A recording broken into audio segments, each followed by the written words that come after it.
La République démocratique du Congo peut compter sur la Banque mondiale pour son développement. Cette institution de Bretton Woods s'engage à décaisser 3 milliards de dollars américains dans les 18 prochains mois. D'après le représentant de la Banque mondiale en RDC, la somme sera affectée dans les domaines des infrastructures routières, de l'énergie et de la nouvelle technologie de l'information et de la communication.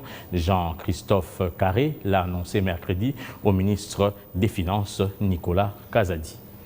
Le partenariat entre la République démocratique du Congo et la Banque mondiale est un partenariat très actif. Nous avons aujourd'hui un portefeuille de 5 milliards de dollars de projets.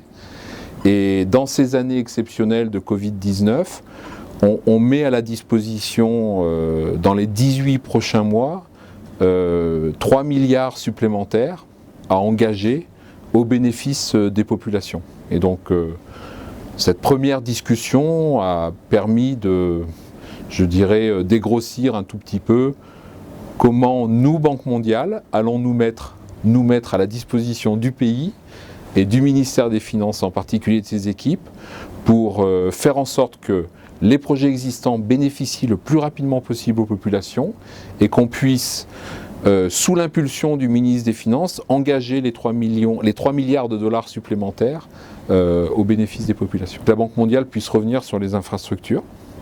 Donc là, on parle de routes, d'énergie, de fibres Internet, d'eau. Donc j'ai expliqué au ministre des Finances ce qu'on avait en tête, ce qu'il était possible de faire.